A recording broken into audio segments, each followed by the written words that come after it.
ഞാൻ ശരിക്കും ചോദിക്കാവുന്ന അടിമത്തത്തിനെ പറ്റിയിട്ടാണ്. അടിമത്തം ഇപ്പൊ ഇന്നത്തെ കാലത്തും നമ്മള് എന്താണ് ഇപ്പൊ മുഹമ്മദ് നബി അന്ന് അങ്ങനെ ചെയ്തു, അന്ന് അങ്ങനെ സപ്പോർട്ട് ചെയ്തു എന്നുള്ള രീതിയിലല്ലേ പറയണത്. അപ്പോ അതിനെപ്പറ്റി ചോദിക്കാനാണ് ശരിക്കും വന്നത്. പിന്നെ മുഹമ്മദ് നബി അടിമത്തം പ്രോത്സാഹിപ്പിക്കുകയല്ല ചെയ്തത്, അടിമത്തം നിരുത്സാഹപ്പെടുത്താണ് ചെയ്തത്. ഇസ്ലാമിൽ വിശുദ്ധ ഖുർആനില് അടിമത്ത മോചനം എന്ന് പറയുന്നത് അടിമയെ മോചിപ്പിക്കുക എന്നുള്ളത് അത്രമേൽ വലിയ പ്രാധാന്യമുള്ള കാര്യമായിട്ട് പഠിപ്പിക്കുന്നുണ്ട്. ഹദീസുകളിൽ പോയാൽ നിങ്ങൾ അവരെ അടിമകൾ എന്ന് വിളിക്കാൻ പോലും പാടില്ല. സ്ലേവ് എന്നുള്ള അബ്ദ് എന്ന് പറയുന്ന പദം പോലും പ്രയോഗിക്കാൻ പാടില്ല. അവർ നിങ്ങളുടെ സഹോദരന്മാരാണ്. നിങ്ങൾ ഭക്ഷണം കഴിക്കുന്നിടത്തുനിന്ന് അവർ ഭക്ഷണം കൊടുക്കുക. അങ്ങനെയുള്ള ഒരുപാട് അധ്യാപനങ്ങൾ നമുക്ക് കാണാൻ സാധിക്കും. അവിടെ ഒന്നും നമുക്ക് അടിമത്തത്തെ എൻഡോസ് ചെയ്തതായിട്ടല്ല കാണാൻ സാധിക്കും, അടിമത്ത മോചനത്തെ എൻഡോസ് ചെയ്തതായിട്ടാണ് കാണാൻ സാധിക്കുക. എന്നാൽ ഇസ്ലാമിൽ എന്ത് ചെയ്തിട്ടില്ല, സമ്പൂർണ്ണ നിരോധനം അടിമത്തവുമായി ബന്ധപ്പെട്ടുകൊണ്ട് വന്നിട്ടില്ല. അതിന്റെ കാരണം അടിമത്തം എന്ന് പറയുന്ന ഒരു സാമൂഹ്യ വ്യവസ്ഥിതിയുമായി ബന്ധപ്പെട്ടുള്ള കാര്യമാണ്. പ്രത്യേകിച്ചും ഇസ്ലാമിൽ എല്ലാ തരത്തിലുള്ള അടിമത്തവും നിരോധിച്ചു ഒന്നൊഴികെ. അന്നത്തെ കാലഘട്ടത്തിൽ അടിമത്തത്തിലേക്കുള്ള വഴികൾ പലതും ഉണ്ടായിരുന്നു.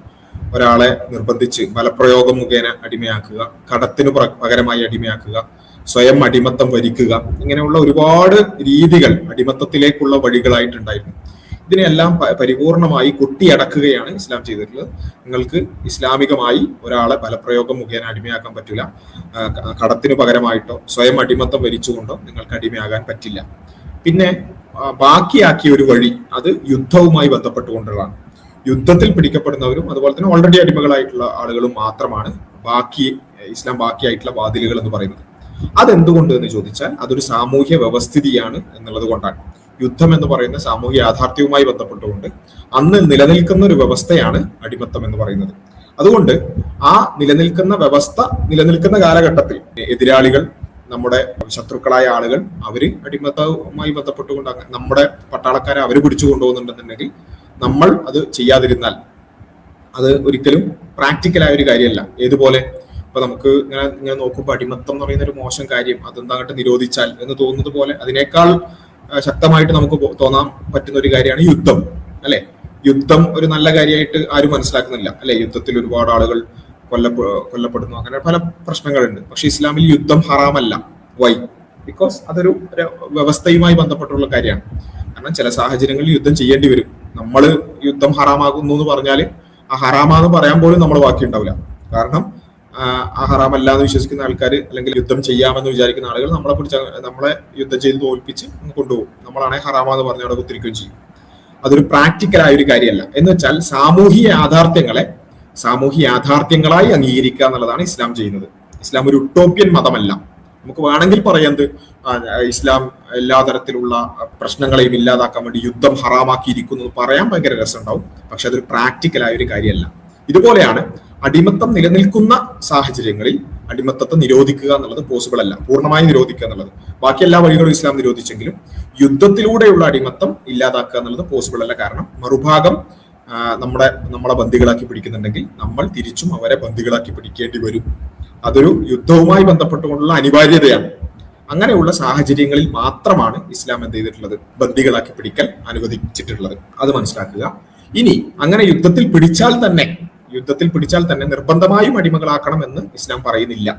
സൂറത്ത് മുഹമ്മദ് 4-ാമത്തെ അതിൽ വളരെ കൃത്യമായിട്ട് തന്നെ പറയുന്നത് അവരെ വിട്ടയക്കുക, അല്ലെങ്കിൽ പിന്നെ മോചനദ്രവ്യം വാങ്ങുക, അതുപോലുള്ള മറ്റ് ഓപ്ഷനുകളാണ് കൂടുതലായിട്ട് പറയുന്നത്. എന്നാൽ ഹദീസുകളിലടക്കം 4 ഓപ്ഷനിൽ പെട്ട ഒന്നായിട്ട് അടിമത്തം വരുന്നു എന്ന് മാത്രം. അപ്പം മോചനദ്രവ്യം വാങ്ങിവിടാം, അല്ലെങ്കിൽ പ്രിസൺ എക്സ്ചേഞ്ച് നടത്താം, അല്ലെങ്കിൽ വെറുതെ വിടാം. ഇതൊക്കെ ഇസ്ലാമിക ചരിത്രത്തിൽ നമുക്ക് അതിനെല്ലാമുള്ള മാതൃകകൾ കാണാൻ സാധിക്കും. വെറുതെ വിട്ട മാതൃക കാണാൻ പറ്റും, അക്ഷരം പഠിപ്പിച്ചതിന് പകരമായി മോചിപ്പിച്ചത് കാണാൻ സാധിക്കും. ഇങ്ങനെയുള്ള പല പല രൂപങ്ങൾ നമുക്ക് കാണാൻ സാധിക്കും.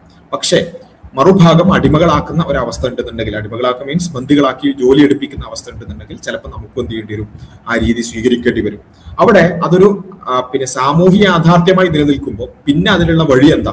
പിന്നെ അതിലുള്ള വഴി ഒരു ദൈവിക ദർശനമായതുകൊണ്ട് തന്നെ, ഒരു നന്മയുടെ ദർശനമായതുകൊണ്ട് തന്നെ, ഇനി അഥവാ അങ്ങനെ ചെയ്യേണ്ടി വന്നാൽ തന്നെ അത് ഏറ്റവും മാനവികമായിരിക്കണം എന്നുള്ളതാണ്. യുദ്ധത്തിന്റെ വിഷയത്തിലും ഈ ബന്ദികളാക്കി പിടിക്കുന്ന വിഷയത്തിലും ഇസ്ലാം സ്വീകരിച്ചത് അതാണ്. അതായത് യുദ്ധം ചെയ്യാൻ പാടില്ല, ഹറാമാകുന്നു എന്ന് പറഞ്ഞാൽ അതൊരിക്കലും പ്രാക്ടിക്കൽ അല്ല. പിന്നെ എന്താ ചെയ്യാൻ പറ്റുക? അഥവാ നിങ്ങൾ യുദ്ധം ചെയ്യേണ്ടി വരികയാണെങ്കിൽ നിങ്ങൾ എന്ത് ചെയ്യണം? ഏറ്റവും പിന്നെ മാനവികമായി അല്ലെങ്കിൽ പിന്നെ ധാർമ്മികമായി മാത്രമേ അത് ചെയ്യാൻ പാടുള്ളൂ എന്നാണ് ഇസ്ലാം പഠിപ്പിക്കുന്നത്. അതുകൊണ്ടാണ് നിരപരാധികളെ കൊല്ലാൻ പാടില്ല, അതേപോലെ തന്നെ പിന്നെ ഫലവൃക്ഷങ്ങൾ നശിപ്പിക്കാൻ പാടില്ല, പിന്നെ കുടിവെള്ളം നശിപ്പിക്കാൻ പാടില്ല, ആരാധനാലയങ്ങൾ, ക്ഷേത്രങ്ങളോ അമ്പലങ്ങളോ ചർച്ചുകളോ ഒന്നും നശിപ്പിക്കാൻ പാടില്ല, പിന്നെ അതേപോലെ തന്നെ പണ്ഡിതന്മാരെ, സന്യാസിമാരെ ഉപദ്രവിക്കാൻ പാടില്ല, സ്ത്രീകളെ ഉപദ്രവിക്കാൻ പാടില്ല, കുട്ടികളെ ഉപദ്രവിക്കാൻ പാടില്ല. ഇങ്ങനെയുള്ള നൂറായിരം നിയമങ്ങളാണ് ഇസ്ലാമിക യുദ്ധ നിയമങ്ങളായിട്ട് കാണാൻ പറ്റുക. അതെന്താ? യുദ്ധം അനിവാര്യമായാൽ പോലും നിങ്ങൾ എന്ത് ചെയ്യാൻ പാടില്ല? തോന്നിയതുപോലെ യുദ്ധം ചെയ്യാൻ പാടില്ല. ഇതുപോലെയാണ് ബന്ദികളാക്കി പിടിക്കേണ്ടുന്ന സാഹചര്യം ചിലപ്പോൾ ഉണ്ടാവും. ആ സാഹചര്യം ഉണ്ടെങ്കിൽ തന്നെ നിങ്ങൾ എന്ത് ചെയ്യാൻ പാടില്ല? അവരെ അബദ് എന്ന് വിളിച്ച്, അടിമ എന്ന് വിളിക്കാൻ പാടില്ല, അമത് എന്ന് വിളിക്കാൻ പാടില്ല. മറിച്ച് നിങ്ങളുടെ ഒരു സഹോദരനാണ്, നിങ്ങളുടെ എല്ലാവരുടെയും ഉടമ അള്ളാഹു മാത്രമാണ്. എന്നാൽ ചിലപ്പം ചെയ്യേണ്ടി വരും, ജോലി ചെയ്യിപ്പിക്കേണ്ടി വരും. ആ ജോലി ചെയ്യിപ്പിക്കുകയാണെങ്കിൽ തന്നെ തോന്നിയതുപോലെ ചെയ്യിപ്പിക്കാൻ പറ്റൂല, അവർക്ക് സാധിക്കുന്നത് മാത്രം ഏൽപ്പിക്കണം. അത് ചെയ്യുമ്പോൾ തന്നെ അവർക്കുള്ള ഭക്ഷണവും വെള്ളവും അതുപോലെ തന്നെ വസ്ത്രവും നിങ്ങളുടേതിന് സമാനമായ സ്റ്റാൻഡേർഡിൽ നിങ്ങൾ അവർക്ക് കൊടുക്കണം. ഇങ്ങനെയുള്ള നൂറായിരം നിയമങ്ങൾ കൊടുത്തുകൊണ്ടാണ് ആ ബന്ദികളാക്കി വെക്കുന്നതുമായി ബന്ധപ്പെട്ടുകൊണ്ട് പോലും ഇസ്ലാം അനുവദിച്ചിട്ടുള്ളത്. അപ്പൊ ചുരുക്കി പറയുകയാണെന്നുണ്ടെങ്കിൽ ഒരു സാമൂഹ്യ വ്യവസ്ഥ എന്ന നിലക്ക് യുദ്ധം ചിലപ്പോൾ ചെയ്യേണ്ടി വരും. അങ്ങനെയാണെങ്കിൽ പോലും അതിലെന്ത് ചെയ്യണം? ഒരുപാട് നിയമങ്ങൾ നിങ്ങൾ പാലിക്കണം. ഒരു സാമൂഹ്യ വ്യവസ്ഥ എന്നുള്ള നിലക്ക് മറുഭാഗത്തുള്ള പട്ടാളക്കാരെ നിങ്ങൾ ബന്ദികളാക്കി പിടിക്കേണ്ടി വരും. അങ്ങനെയാണെങ്കിൽ പോലും നിങ്ങൾ അവരോട് മാനവികമായി മാത്രമേ പെരുമാറാൻ പാടുള്ളൂ. ഇങ്ങനെയാണ് ഇസ്ലാം കൽപ്പിച്ചിട്ടുള്ളത്. ഇനി ഇന്നത്തെ കാലത്തും എന്നൊക്കെ ചോദിക്കുന്നത്, ഇന്നത്തെ കാലത്ത് ബന്ദികളാക്കി പിടിക്കുന്ന ഒരു അവസ്ഥ ഇല്ല എന്ന് വിചാരിക്കാം. എങ്കിൽ ഇസ്ലാമിന് മാത്രമായിട്ട് അങ്ങനെ ബന്ദികളെ പിടിക്കണമെന്നൊന്നുമില്ല. ഇസ്ലാമിൽ അടിമത്തം നിർബന്ധ ബാധ്യതയൊന്നുമല്ല, അല്ലെങ്കിൽ ഫർലായ ഒരു കാര്യമൊന്നുമല്ല. ബന്ദികളാക്കി പിടിക്കുന്നില്ല എന്നുണ്ടെങ്കിൽ പിടിക്കണ്ട. ആ മറുഭാഗവും ഇല്ല എന്നുണ്ടെങ്കിൽ നമുക്ക് ഒഴിവാക്കാം. മറുഭാഗത്ത് അത് ചെയ്യുന്നുണ്ടെങ്കിലാണ് ആ ഒരു വ്യവസ്ഥ. എന്നാൽ ഇന്നത്തെ കാലഘട്ടത്തിന്റെ അവസ്ഥ എന്താ ചോദിച്ചാൽ, ഇന്നത്തെ യുദ്ധ നിയമപ്രകാരം ബന്ദികളാക്കി പിടിക്കുന്നവരെ ഏകദേശം ഇതേ ട്രീറ്റ്മെന്റ് തന്നെയാണ് ചെയ്യുന്നത്. അവരെ കൊണ്ട് നിർബന്ധിച്ച് പണിയെടുപ്പിക്കുന്നുണ്ട്. ഇന്നത്തെ, ഞാൻ പറയുന്നത് പണ്ടത്തെ കാലമൊന്നുമല്ല, ഇന്നത്തെ 2026 കാര്യമാണ് പറയുന്നത്. ജനീവ കൺവെൻഷൻ പ്രകാരം പിടിക്കപ്പെടുന്ന പട്ടാളക്കാരെ, ബന്ദികളാക്കി പിടിക്കപ്പെടുന്ന ആളുകളെ അവരെ കൊണ്ട് നിർബന്ധിച്ച് പണിയെടുപ്പിക്കുന്ന പരിപാടി ഇപ്പോഴും ഉണ്ട്. അത് തന്നെയാണ് ഇന്നും നിലനിൽക്കുന്ന ഒരു വ്യവസ്ഥ എന്ന് പറയുന്നത്. അതിന് ഈ പറഞ്ഞ പോലെ പിന്നെ എന്താ പറയാ, വള്ളി ട്രൗസർ എന്നാണ് പേര്, അല്ലെങ്കിൽ ബർമുഡ എന്നാണ് പേര്. ആ പേരിലൊക്കെ ചെറിയ ഡിഫറൻസ് ഒക്കെ ഉണ്ടാവും. അടിമത്തം എന്നുള്ള പേരൊക്കെ ഒഴിവാക്കിയിട്ടുണ്ടാവും. പക്ഷെ നിർബന്ധിച്ച് പണിയെടുപ്പിക്കുക എന്നുള്ള സംഭവം ഇപ്പോഴും നടക്കുന്നുണ്ട്. അത് തന്നെയാണ് ഇസ്ലാം ബന്ദികളെ പിടിക്കുന്നവരെ ചിലപ്പോൾ നിർബന്ധിച്ച് പണിയെടുക്കേണ്ടി വരും എന്നുള്ളത് മാത്രമാണ് ഇസ്ലാമും പറഞ്ഞിട്ടുള്ളത്. ഹലോ, പറഞ്ഞോളൂ. അടിമ സ്ത്രീകൾ അങ്ങനെ ഉടമസ്ഥന്മാരുടെ അണ്ടറിൽ നിന്നിട്ട് പിന്നെ ലൈംഗികമായിട്ട് ഉപയോഗിച്ചിട്ട്, അപ്പോ അത് ശരിക്കും ഇസ്ലാമിലെ ഒരു വിവാഹത്തിന്റെ കൺസെപ്റ്റിന് എന്താ നിക്കാഹിനൊക്കെ എതിരായിട്ടല്ലേ വരുന്നത്? ആ ഒരു മൂല്യത്തിനോ? അതിലേക്ക് വരാം. ബാസിൽ ഇപ്പം പറഞ്ഞ കാര്യം ക്ലിയർ അല്ലേ? അടിമ വ്യവസ്ഥയുടെ വിഷയം ക്ലിയർ ആയില്ലേ? കാര്യം ക്ലിയർ ആണ്. കാരണം ഇപ്പോ അടിമത്തം പൂർണ്ണമായിട്ടുണ്ടായപ്പോ നാളെ യുദ്ധം വന്ന അതൊരു പ്രശ്നമായിട്ട് മാറുന്ന എനിക്കും ബോധ്യായി. അത് ഇന്നും ഉണ്ടെന്ന് മനസ്സിലായില്ലേ? ഓക്കെ. പിന്നുള്ളത് അടിമ സ്ത്രീകളുമായി ബന്ധപ്പെട്ടുള്ളതാണ്. അവിടെയും നമ്മൾ മനസ്സിലാക്കേണ്ടത് സ്ത്രീകളും ഈ പറഞ്ഞതുപോലെ അതിന്റെ ഭാഗമായിട്ട് പലപ്പോഴും മിലിറ്ററി ആക്ഷന്റെ ഭാഗമായിട്ടൊക്കെ അക്കമ്പനി ചെയ്യുന്ന സ്ത്രീകളൊക്കെയാണ് പലപ്പോഴും പിടിക്കുന്നത്. അപ്പൊ അങ്ങനെ ആ രൂപത്തിൽ ബന്ദികളാക്കപ്പെടുന്ന സ്ത്രീകളുടെ വിഷയത്തിൽ അവിടെ യഥാർത്ഥത്തിൽ പലപ്പോഴും ഇങ്ങനെയുള്ള ചോദ്യങ്ങൾ വരുന്നത് പിന്നെ ഈ വിമർശകരായ ആളുകളുടെ സംസാരമൊക്കെ കേട്ടിട്ടായിരിക്കും. ആ സംസാരത്തിൽ പലപ്പോഴും വരുന്നത് വെച്ചാല് പിന്നെ അടിമ സ്ത്രീകളെ കയറി മേഴുക, അല്ലെ അവരെ പിടിച്ച് ഇതാക്കുക, അങ്ങനെ എങ്ങനെ എന്നൊക്കെ പറഞ്ഞിട്ടുള്ള പല രൂപത്തിലാണ് പറയുന്നത്. കേട്ടാ തോന്നുക അടിമ സ്ത്രീകൾ എന്ന് പറഞ്ഞാൽ ആർക്കും പോയിട്ട് വ്യഭിചരിക്കാൻ പറ്റുന്ന, ആർക്കും പോയി ബന്ധപ്പെടാൻ പറ്റുന്ന ഒരു കാര്യമാണെന്നുള്ളതാണ്. അങ്ങനെ ഇസ്ലാമിൽ അനുവദനീയമല്ല. അടിമയാകട്ടെ, എന്ന് വെച്ചാൽ ബന്ദിയായി പിടിക്കപ്പെട്ട സ്ത്രീയാകട്ടെ, അല്ലാത്ത സ്ത്രീയാകട്ടെ, വ്യഭിചാരം ഇസ്ലാമിൽ ഹറാം തന്നെയാണ്. അതിൽ യാതൊരു സംശയമില്ല. അതേപോലെ തന്നെ പിന്നെ ബലാത്സംഗം ഇസ്ലാമിൽ ഹറാമായ കാര്യമാണ്, പാടില്ലാത്ത കാര്യമാണ്, ശിക്ഷാർഹമായിട്ടുള്ള കാര്യമാണ്. പിന്നുള്ളത് ഒരാളുടെ കീഴിലുള്ള ബന്ദിയായ സ്ത്രീ, അവരെ ഒരു തസറിയായി ഇസ്ലാമിൽ 2 രൂപത്തിലാണ് ഇണയായി സ്വീകരിക്കലുള്ളത്. ഒന്നാമതായി നമ്മൾ മനസ്സിലാക്കേണ്ടത്, ഇസ്ലാമിൽ ഇണയോടല്ലാതെ ലൈംഗികബന്ധം പാടില്ല. നിരീശ്വരവാദികൾക്കൊക്കെ അങ്ങനൊന്നുമില്ല. അവർക്ക് ഏത് സ്ത്രീയോടും ആവാം, അത് അടിമയാണെങ്കിലും ഉടമയാണെങ്കിലും ഏത് സ്ത്രീയോടാണെങ്കിലും കൺസെന്റ് ഉണ്ടെങ്കിൽ ആവാം എന്നുള്ളതാണ് നിരീശ്വരവാദികളുടെ അടിസ്ഥാനം. പക്ഷെ ഇസ്ലാമിന്റെ അടിസ്ഥാനം അങ്ങനെയല്ല. ഇസ്ലാമിന്റെ അടിസ്ഥാനം ഒരു ഇണയായി സ്വീകരിച്ച സ്ത്രീയോട് മാത്രമേ ഒരു പുരുഷന് ലൈംഗിക ബന്ധം പാടുള്ളൂ എന്നുള്ളതാണ് ഇസ്ലാമിന്റെ അടിസ്ഥാനം. ആ ഇണയാക്കൽ 2 രൂപത്തിലുണ്ട്. അതൊന്ന് നിക്കാഹ് മുഖേന, നമ്മൾ ഈ പറയുന്നത് പോലെ ഒരു വലിയ ഒരു പുരുഷനുമായിട്ടുള്ള ആ ഒരു നിക്കാഹ് എന്ന് പറയുന്ന കരാറ്. രണ്ടാമത്തെ ഒരു രീതിയാണ് തസരി എന്ന് പറയുന്നത്. അവിടെ പിടിക്കപ്പെടുന്ന ബന്ദികളാക്കപ്പെടുന്ന സ്ത്രീകളായതുകൊണ്ട് തന്നെ അവിടെ ഒന്നാമത് ഈ പറഞ്ഞ പിന്നെ വലിയും കാര്യങ്ങളൊക്കെ ഒന്നും ഇല്ലാത്തത് കൊണ്ട് തന്നെ അവിടെ തസരിയായി സ്വീകരിക്കുക എന്ന് പറയുന്ന, അവിടെയും ഇണയാക്കലാണ് സംഭവിക്കുന്നത്. അങ്ങനെ ഇണയാക്കിയാൽ അത് 2 രൂപത്തിൽ ഇണയാക്കലുണ്ട്. ഒന്ന് നിക്കാഹിലൂടെ, 2 തസരിയായി. അപ്പൊ തസരിയായി ഇണയാക്കി സ്ത്രീയുമായി മാത്രമേ എന്ത് ചെയ്യാൻ പറ്റുള്ളൂ, ലൈംഗികബന്ധമാകട്ടെ അത്തരത്തിലുള്ള ഇണയായിക്കൊണ്ടുള്ള ജീവിതമാകട്ടെ പോസിബിൾ ആവുള്ളൂ. ഇസ്ലാമിൽ ഇണയല്ലാത്ത സ്ത്രീകളുമായി ബന്ധപ്പെടാൻ പാടില്ല, അത് വ്യഭിചാരമാണ്. ഇവിടെ തന്നെ ചിലപ്പം ഒരു ഉദാഹരണം, രണ്ടാളുകൾ ഒരു സ്ത്രീയെ ഉടമപ്പെടുത്തുന്നു എന്ന് വിചാരിക്കാം. രണ്ട് ഉടമകളുണ്ട്, ഒരു പെണ്ണാണ്, ഒരു സ്ത്രീയാണ് ബന്ദിയായി പിടിക്കപ്പെട്ടത്. അവിടെ രണ്ടുപേരും ഉടമകളാണ്, അവർക്ക് രണ്ടുപേർക്കും ഒരു ബന്ധപ്പെടാൻ പറ്റൂല. അതിൽ ഏതെങ്കിലും ഒരാൾക്കേ എന്ത് ചെയ്യാൻ പറ്റുള്ളൂ, ഈ തസരിയായി ഇണയായി സ്വീകരിക്കാൻ പറ്റുള്ളൂ. അപ്പൊ നമുക്ക് ചോദിക്കാം, അങ്ങനെയാണെങ്കിലും ആ സ്ത്രീക്ക് പ്രശ്നം ഉണ്ടെങ്കിലോ? അവിടെയാണ് നമ്മൾ പറയുന്നത്, ഈ പറഞ്ഞ തസരിയായി സ്വീകരിക്കുമ്പോൾ ആ സ്ത്രീക്ക് എന്തെങ്കിലും വിയോജിപ്പുണ്ടെങ്കിൽ അവിടെ ഹയറാർക്കി ഉണ്ട്. ഇസ്ലാം എന്ന് പറഞ്ഞാൽ തോന്നിയ മാതിരിയല്ല, ഈ ഫ്രീ തിങ്കിങ് പോലെ തോന്നിയതുപോലെ ചെയ്യാന്നുള്ളതല്ല ഇസ്ലാം.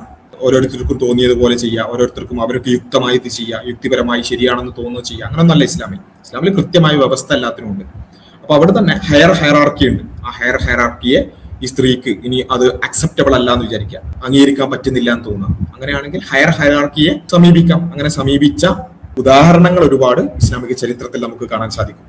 അതായത് ഒരു യുദ്ധത്തിൽ ഒരു സ്ത്രീയെ ബന്ദിയായി പിടിച്ചു, ഒരു സ്വഹാബി ആ സ്ത്രീയെ തസരിയായി ഇണയായി സ്വീകരിച്ചു. ആ സ്ത്രീക്ക് അത് അക്സെപ്റ്റബിൾ അല്ലായിരുന്നു. അവിടെ ആ സ്ത്രീ ചെയ്തെന്ന് വെച്ചാൽ ഖാദിയെ സമീപിച്ചു. ഖാദി അന്ന് മുഹമ്മദ് നബി ആയിരുന്നു. മുഹമ്മദ് നബിയെ സമീപിച്ചു. ആ ഖാദി മുഹമ്മദ് നബി ആ ഒരു സ്ത്രീയുടെ കാര്യം കേട്ടു, അതിൽ നിന്ന് ഒഴിവാക്കി കൊടുത്തു. ഇത് ഇസ്ലാമിക ചരിത്രത്തിൽ നമുക്ക് കാണാൻ സാധിക്കുന്ന കാര്യമാണ്. അപ്പോൾ തോന്നിയതുപോലെ നടക്കുക, യുക്തിവാദികളെ മാതിരി ഫ്രീ തിങ്കിങ് പോലെ ഒരു സംഭവം അല്ല ഇവിടെ, മറിച്ച് എല്ലാത്തിനും കൃത്യമായ വ്യവസ്ഥ ഉണ്ട്. അങ്ങനെ ഒരു ഇണയായി സ്വീകരിച്ചാൽ ആ രണ്ടുപേരും ഇണയായി ജീവിക്കുന്നു, അവർക്ക് ഒരു കുട്ടി ഉണ്ടാവുകയാണെന്നുണ്ടെങ്കിൽ ഈ സ്ത്രീ ഉമ്മുവലതാകുന്നു, അതോടുകൂടി അടിമത്തത്തിൽ നിന്നും വിമോചിതരാകുന്നു. ഇങ്ങനെയുള്ള ഒരുപാട് വ്യവസ്ഥകൾ ഇസ്ലാമിൽ കാണാൻ സാധിക്കും. അതെന്തിനാന്ന് ചോദിച്ചാൽ, ഒന്നാമത്തത് ഈ അടിമ വ്യവസ്ഥന്റെ തന്നെ ആ ഒരു ചെയിൻ അവിടെ നിൽക്കുകയാണ്. ഒരു ഉമ്മ വലതാകുന്നതോടുകൂടി ആ അടിമത്തത്തിന്റെ ചെയിന് തന്നെ അവിടെ നിൽക്കുകയാണ്. അതൊന്നാമത്തെ ഒരു കാര്യം. രണ്ടാമത്തെ ഒരു കാര്യം, അവിടെ ഇണയായി സ്വീകരിച്ചിട്ട് മാത്രമേ എന്ത് ചെയ്യുന്നുള്ളൂ, ഇത് സംഭവിക്കുന്നുള്ളൂ എന്നുള്ളതാണ്. ഇനി അത് ഒരാള് ആ ഇണയായി സ്വീകരിച്ച ബന്ധിയെ ഒഴിവാക്കി, എന്നാൽ തന്നെ അപ്പൊ തന്നെ വേറെ കെട്ടാൻ പോലും പറ്റൂല. അവിടെ അടക്കം ഈ ആർത്തവകാലം പോലെയുള്ള നമ്മൾ ഈ ഇദ്ദ കാലഘട്ടം എന്ന് പറയുന്ന നിക്കാഹിന്റെ ആ കാലഘട്ടത്തിൽ ഡിഫറൻസസ് ഉണ്ടെന്നുണ്ടെങ്കിലും ആ കാലഘട്ടം കഴിഞ്ഞതിന് ശേഷമേ വേറൊരാൾക്ക് ഇണയായി സ്വീകരിക്കാൻ പോലും പറ്റുള്ളൂ. അതന്നെ ഇവരീ പറയുന്ന ഫ്രീ തിങ്കിങ് പോലെ തോന്നിയതുപോലെ ആർക്കും കയറി മേഴാൻ പറ്റുന്ന ഒരു അവസ്ഥയല്ല, മറിച്ച് അതിനൊക്കെ കൃത്യമായ വ്യവസ്ഥകൾ ഇസ്ലാമിലുണ്ട്. അഹ്കാമു തസരി എന്ന് പറയുന്ന ഒരു ശാഖ തന്നെ നമുക്ക് കാണാൻ സാധിക്കും. എങ്ങനെയാണ് ഈ ഇണയാക്കൽ, അതിന്റെ വ്യവസ്ഥകൾ എന്തൊക്കെയാണ് ശ്രദ്ധിക്കേണ്ടത്, എന്തൊക്കെയാണ് അതിന്റെ വിധിവിലക്കുകൾ, ഇങ്ങനെ എല്ലാത്തിനും കൃത്യമായ വിധിയും വിലക്കുകളുമുള്ള കാര്യമാണ് ഇസ്ലാമിലെ ബന്ദിയായ സ്ത്രീയോടുള്ള ഇണയാക്കൽ പോലും. എന്നാല് ഇവർക്ക് ഇതൊന്നുമില്ല. ഇവർക്ക് തോന്നിയതുപോലെ തോന്നിയ സമയത്ത് കൺസെന്റ് വാങ്ങുക, കൂടെ കിടക്കുക, തോന്നുമ്പോൾ ഒഴിവാക്കുക, അത് ഇസ്ലാമിലില്ല. ആ തോന്നിയാസം അത് ഫ്രീ തിങ്കിങ്ങിൽ മാത്രമാണുള്ളത്. ഓക്കെ, അടുത്തത് വിനയ് കേക്കാവോ? പറഞ്ഞു. അതായത് ഏതോ ഒരു യുദ്ധ സമയത്ത് മുഹമ്മദിനോട് അനുയായികൾ ചോദിക്കുന്നുണ്ടല്ലോ, ഞങ്ങൾക്ക് ഇവിടെ ബന്ദിയായി പിടിച്ച സ്ത്രീകളുമായിട്ട് കോയിറ്റസ് ഇന്ററപ്റ്റസ് നടത്താൻ സാധിക്കുമോന്ന് ചോദിക്കുന്ന ഒരു ഭാഗമില്ലേ? ആദ്യത്തെ എന്റെ സംശയം അതാണ്. അപ്പം ബന്ദികളായിട്ട് പിടിക്കുന്ന ആളുകളെ ലൈംഗികമായിട്ട് ഉപയോഗിക്കുക എന്നത് ഇസ്ലാമില് സമ്മതം, അത് അനുവദനീയമാണോ? അത് ഓൾറെഡി പറഞ്ഞു കഴിഞ്ഞതാണ്. ബന്ദികളായി പിടിക്കപ്പെടുന്ന സ്ത്രീകളോട് ഈ ഫ്രീ തിങ്കേഴ്സ് പറയുന്നത് പോലെ ആരോടും പോയിട്ട് ലൈംഗിക ബന്ധത്തിൽ ഏർപ്പെടാന്നുള്ളത് ഇസ്ലാമിലില്ല. അങ്ങനൊന്നും ഇസ്ലാമിലില്ല. വ്യഭിചാരം ബന്ദികളായി പിടിക്കപ്പെടുന്ന സ്ത്രീകളാകട്ടെ അല്ലാത്തതാകട്ടെ ഇസ്ലാമിൽ നിരോധിക്കപ്പെട്ട കാര്യമാണ്. ബലാത്സംഗം ആണെങ്കിൽ എന്തായാലും നിരോധിക്കപ്പെട്ട കാര്യമാണ്. അങ്ങനെ ബന്ദികളായി പിടിക്കപ്പെട്ടാൽ ഏത് സ്ത്രീയെയും പിടിച്ചിട്ട് വ്യഭിചരിക്കാമെന്നും ആരും മനസ്സിലാക്കേണ്ടതില്ല. അത് ഫ്രീ തിങ്കിങ്ങിൽ മാത്രമേ അതൊക്കെ പറ്റുള്ളൂ. പിന്നുള്ളത് ഏതാണോ പുരുഷൻ അവരുടെ കീഴിലുള്ള സ്ത്രീയുമായി ബന്ധപ്പെടാൻ പറ്റും എന്നുള്ളതാണ്. അവിടെയാണ് നമ്മൾ പറഞ്ഞത് രണ്ട് തരത്തിലാണ് ഇസ്ലാമിൽ ഇണകളോട് മാത്രമേ ലൈംഗിക ബന്ധം പാടുള്ളൂ. ഒന്ന് നിക്കാഹിലൂടെയാണ് ഇണകളാക്കല്, രണ്ടാമത്തെ തസരിയാക്കലാണ്. ഈ രണ്ട് വഴികളിൽ ഏതെങ്കിലും ഒന്നിലൂടെ ഇണയായാൽ മാത്രമേ ഇസ്ലാമിൽ ലൈംഗിക ബന്ധം പാടുള്ളൂ. ഇണകളോടല്ലാതെ ലൈംഗിക ബന്ധം ഇസ്ലാമിൽ പാടില്ല. അതാണ് ഇസ്ലാമിന്റെ അടിസ്ഥാനം എന്ന് പറയുന്നത്. ആ രൂപത്തിൽ ഒരു ഇണയായാൽ ആ ഇണയോട് എന്തായാലും നിർബന്ധമായിട്ടും സെക്ഷൽ ഇന്റർകോഴ്സിൽ നിർബന്ധമായും കുട്ടികൾ ഉണ്ടാവണമെന്നൊന്നുമില്ല. അവിടെ കോൺട്രാസെപ്റ്റീവ് മെത്തേഡ്സ് ഒക്കെ ടെമ്പററി മെത്തേഡ്സ് ഒക്കെ സ്വീകരിക്കാവുന്നതാണ്. അത് ഭാര്യയാണെങ്കിലും തസരിയായ ഇണയാണെങ്കിലും കോയിറ്റസ് ഇന്ററപ്റ്റസ് ആകട്ടെ കോണ്ടം ആകട്ടെ അങ്ങനെയുള്ള വഴികളൊക്കെ സ്വീകരിക്കാവുന്നതാണ്. ഇതിൽ ഇസ്ലാമിൽ പരിപൂർണ നിരോധനമൊന്നുമില്ല. മുനീബ് സംസാരിച്ചോ? അടയാനൊന്നുമില്ല. പ്രത്യേകിച്ച് നിങ്ങൾ പറയുന്ന കാര്യത്തിനൊക്കെ വ്യക്തമായിട്ട് ഹദീസുകളിൽ തെളിവുണ്ട് എന്നുള്ളത് കൃത്യമാണ്. ഞാൻ ഓരോന്നിങ്ങനെ സെർച്ച് ചെയ്യായിരുന്നു ഓരോ സമയത്ത്. പിന്നെ റസൂല് ഒരു അടിമ സ്ത്രീയെ മോചിപ്പിച്ച് വിവാഹം കഴിച്ചതിന്റെ പേരിൽ ആ നാട്ടിലുള്ള 100-ലധികം പേര് ഒരുപാട് അടിമകളെ മോചിപ്പിച്ചു എന്നുള്ള ഒരു ഇതില്ലേ? ഞാൻ എന്റെ ഓർമ്മ ശരിയാണെങ്കിൽ റസൂല് ഒരു സ്ത്രീയെ മോചിപ്പിച്ച് കല്യാണം കഴിച്ചു. അതിന്റെ ദുബൈയിൽ തുടർച്ചയായി, സംഭവം. അതെ അതെ, അതിന്റെ തുടർച്ചയായിട്ട് ആ ഗോത്രത്തിലെ മുഴുവൻ ആളുകളെയും ഫ്രീ ആക്കി എന്നുള്ള ഹദീസ് ആയിരിക്കാം ഒരു പക്ഷെ. അതെ, എങ്ങനെയാണ് നമ്മൾ നബി സല്ലല്ലാഹു അലൈഹി വസല്ലമയുടെ ഭാര്യയുടെ ബന്ധുക്കളെ നമ്മൾ എങ്ങനെയാണ് അടിമകളാക്കുക എന്ന ഇതിന്റെ ബേസ്. യഥാർത്ഥത്തിലൊരു മാതൃകയല്ലേ കാണിച്ചു കൊടുക്കുന്നത്. അതെ അതെ.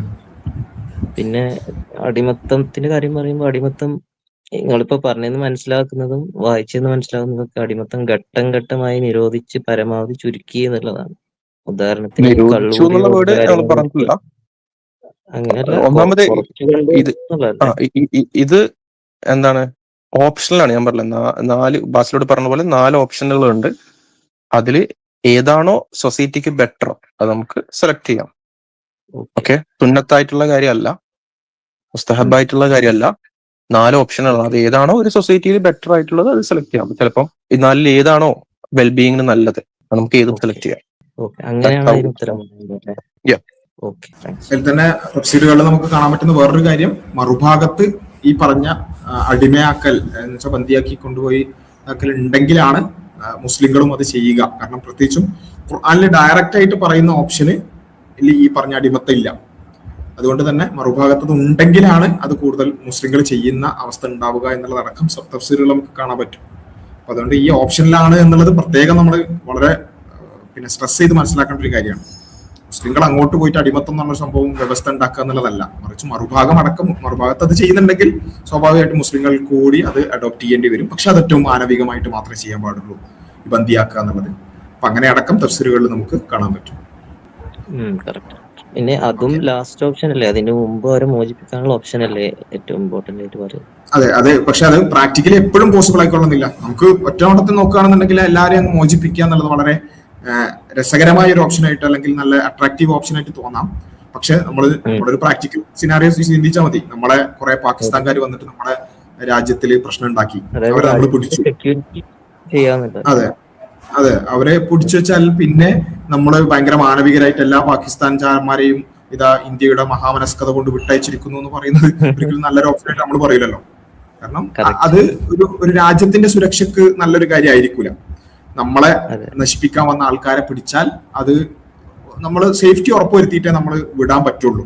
ഒരു പ്രശ്നവും ഒരു സെക്യൂരിറ്റി ത്രെറ്റും ഇല്ലെങ്കിൽ വെറുതെ വിടാം, അല്ലെങ്കിൽ പിന്നെ നമ്മൾ അവിടെ 2 രീതിയിലുണ്ട്. ഇതിപ്പം തഅ്സീർ എന്ന് പറയാം, അല്ലെങ്കിൽ നമ്മൾ എന്താണ്, ഒരു ഭരണാധികാരിയുടെ ആളുടെ ഡിസിഷൻ ആണ്, ആൾക്ക് തിരഞ്ഞെടുക്കാം ഈ 4 ഓപ്ഷനിൽ ഏതെന്നുള്ളത് തിരഞ്ഞെടുക്കാം. പല പണിഷ്മെന്റ്സും ഇസ്ലാമിൽ അങ്ങനെയുണ്ട്. ഇപ്പൊ ഇസ്ലാമിൽ ഹദ്ദായിട്ടുള്ള പണിഷ്മെന്റുകളുണ്ട്. ഇപ്പൊ ഉദാഹരണത്തിന് വ്യഭിചാരി എന്ത് ചെയ്യണം എന്നുള്ള വിഷയത്തിൽ ഇസ്ലാം കൃത്യമായി പണിഷ്മെന്റ് ചെയ്തിട്ടുണ്ട്. അതിന് ഒരു ഭരണാധികാരിക്ക് ഒന്നും ചെയ്യാൻ കഴിയില്ല. ആ ക്രൈം തെളിഞ്ഞാൽ ആ ശിക്ഷ നടപ്പിലാക്കണം. ഓക്കെ, എന്നാൽ വേറെ ചില കേസസ് ഉണ്ട്, അവിടെ ഭരണാധികാരിക്ക് തീരുമാനിക്കാം ഏതാണ് ഇവിടെ ഏറ്റവും അപ്രോപ്രിയേറ്റ് ആയിട്ടുള്ളത് എന്നുള്ളത്. അതേപോലെ ഭരണാധികാരി തീരുമാനിക്കുന്ന ഒരു സിനാരിയോ ആണിത്. ഇവിടെ നിങ്ങൾ ഈ പറഞ്ഞതുപോലെ വെറുതെ വിട്ടയക്കാം, പക്ഷെ അതൊരു നിയമമായി പറയാൻ കഴിയില്ല. വെറുതെ വിട്ടയക്കണം എന്നൊരു നിയമമായിട്ട് എന്ത് ചെയ്യാൻ പറ്റില്ല, കൊടുക്കാൻ. കാരണം അങ്ങനെയാണെങ്കിൽ മുസ്ലിങ്ങൾ എങ്ങനെ വേണമെങ്കിലും നമുക്ക് ആക്രമിക്കാം, നമ്മൾ പിടിക്കപ്പെട്ടാലും സാരല്ല, അവർക്ക് വെറുതെ വിടണം എന്നൊരു നിയമമുണ്ട്. അതിന്റെ ഇംപ്രാക്ടിക്കലിറ്റി മനസ്സിലായില്ലേ? അങ്ങനെ ഒരു നിയമമായിട്ട്, അത് വെറുതെ വിടണം എന്നൊരു നിയമമായിട്ട് ഇസ്ലാമിൽ ഉണ്ടായി കഴിഞ്ഞാൽ ഭരണാധികാരിയുടെ ചോയ്സ് ആയിട്ട് കൊടുക്കാതെ ഇസ്ലാം അങ്ങനെ ഷുവർലി വെറുതെ വിട്ടിരിക്കണം എന്നൊരു നിയമമായിട്ട് കൊടുത്താൽ they can come and attack ചെയ്യാം. അവർക്ക് റിസ്ക് ഇല്ല, അവർക്കൊരു റിസ്കും ഇല്ല, അവർക്ക് നമ്മളെ കംപ്ലീറ്റ്ലി ഒബ്ലിറ്ററേറ്റ് ചെയ്യാം. എന്നിട്ട് എന്താണ്, നമ്മളവരെ പിടിച്ചാൽ തന്നെ നമ്മളവരെ വിട്ടുകൊടുക്കേണ്ടി വരും. അവർക്ക് പിന്നെയും വന്ന് അറ്റാക്ക് ചെയ്യാം. കാരണം എത്ര പ്രാവശ്യം വന്ന് അറ്റാക്ക് ചെയ്താലും നമുക്ക് ഈ നിയമമല്ലേ പാലിക്കാൻ പറ്റുള്ളൂ. പക്ഷെ അതേ സമയത്ത് ഇത് ബാർഗെയിനിങ്ങിനുള്ള ഓപ്ഷൻ ഇല്ല. അങ്ങനെയുള്ള ഒരുപാട് ഇഷ്യൂസ് ഉണ്ട്. മാത്രമല്ല ഈ ഭരണാധികാരിയുടെ ചോയ്സ് ആകുമ്പോൾ വേണമെങ്കിൽ വിട്ടയക്കുകയും ചെയ്യാം. കാരണം വിട്ടയക്കുമ്പം ഇതൊരു ചോയ്സ് ആയിട്ടാണ് വിട്ടയക്കുന്നത്. ഭരണാധികാരി ഒരു ഔട്ട് ഓഫ് നല്ല ഗസ്റ്റർ ആയിട്ടാണ് വിട്ടയക്കുന്നത്. ഇപ്പം ജുബൈർ റളിയല്ലാഹു അൻഹുവിന്റെ സംഭവത്തിൽ തന്നെയാണെന്ന് തോന്നുന്നു, ഐ ഡോണ്ട് റിമെമ്പർ, ഏതോ ഒരു സംഭവത്തിലുണ്ട് നബി സല്ലല്ലാഹു അലൈഹി വസല്ലം അവർക്ക് ഓപ്ഷൻ കൊടുക്കുന്നുണ്ട്. ഓക്കെ, അവർ വന്നിട്ട് പറയും, നബി സല്ലല്ലാഹു അലൈഹി വസല്ലം അടുത്ത് പറയും, ഇൻസിഡന്റ് ഏതാണെന്ന് കറക്റ്റ് അറിയില്ല, പക്ഷെ ഇൻസിഡന്റ് ഒതന്റിക് ആണ്. അവർ വന്നിട്ട് നബി സല്ലല്ലാഹു അലൈഹി വസല്ലം അടുത്ത് വന്ന് പറയും, ഞങ്ങൾക്ക് അവരുടെ സമ്പത്ത് നബി സല്ലല്ലാഹു അലൈഹി വസല്ലം എടുത്തിട്ടുണ്ട്, അവരുടെ ബന്ദികളാക്കി പിടിച്ചവരുണ്ട്. അപ്പം ഞങ്ങൾക്ക് വിട്ടു തരണം എന്ന് പറയുമ്പോൾ നബി സല്ലല്ലാഹു അലൈഹി വസല്ലം ഓപ്ഷൻ കൊടുക്കും, നിങ്ങൾക്ക് ഇതിൽ ഏത് വേണം, നിങ്ങളുടെ സമ്പത്ത് വേണോ അതല്ല നിങ്ങളുടെ ബന്ദികൾ വേണോ എന്ന് ചോദിക്കുമ്പോൾ അവർ പറയും ഓഫ് കോഴ്സ് ഞങ്ങൾക്ക് ഞങ്ങളുടെ ബന്ദികൾ വേണമെന്ന് പറഞ്ഞിട്ട് നബി സല്ലല്ലാഹു അലൈഹി വസല്ലം വിട്ടുകൊടുക്കുന്നുണ്ട്. അത് നബി സല്ലല്ലാഹു അലൈഹി വസല്ലം ഔദാര്യമായി ചെയ്യുന്നതാണ്. ലൈക്ക് അങ്ങനെ ചെയ്യണമെന്ന് ഇസ്ലാമിൽ ഒരു നിയമമില്ല, അങ്ങനെ ചെയ്യണമെന്ന് യാതൊരു നിർബന്ധമില്ല. So he's doing it out of good ഗെസ്റ്റർ. അത് അഗെയിൻ അത് ചിലപ്പോൾ നല്ലതായിരിക്കും, ചിലപ്പോൾ നമ്മൾ അങ്ങനെ വിട്ടുകൊടുത്താൽ അവർക്ക് നമ്മളോട് സോഫ്റ്റ് കോർണർ തോന്നാം, ഇസ്ലാമിലേക്ക് കൂടുതൽ അടക്കാം, അതല്ലെങ്കിൽ ഇവര് നല്ല ആൾക്കാരാണ്, ഇവര് നമ്മളെ അറ്റാക്ക് ചെയ്യാനുള്ള അല്ലെങ്കിൽ നമ്മളെ പീഡിപ്പിക്കാനുള്ള എല്ലാ അവസരം ഉണ്ടായിട്ടും അവരത് യൂസ് ചെയ്തില്ല, അത് നല്ല രീതിയിലാവും. പക്ഷെ അതേ സമയത്ത് ഇതൊരു നിർബന്ധ നിയമമാക്കിയിട്ട് ചെയ്താൽ we are forced to do that. അപ്പൊ അതിന് വലിയ വിലയൊന്നും ഉണ്ടാവില്ല. മറിച്ച് ഇത് ഔട്ട് ഓഫ് നമ്മുടെ നല്ല മനസ്സുകൊണ്ട് നമ്മൾ ചെയ്യുന്നതാണ്, അതിന് വില ഉണ്ടാവും. രണ്ട്, ഇനി അടുത്ത പ്രാവശ്യം പണി കൊടുത്താൽ കഴിഞ്ഞ പ്രാവശ്യത്തോടെ ആയിരിക്കില്ല, കഴിഞ്ഞ പ്രാവശ്യത്തോടെ വെറുതെ വിടില്ല എന്നുള്ള ഓപ്ഷൻ വരും. So this is perfect. ഭരണാധികാരി അത് ഏൽപ്പിക്കുന്നു.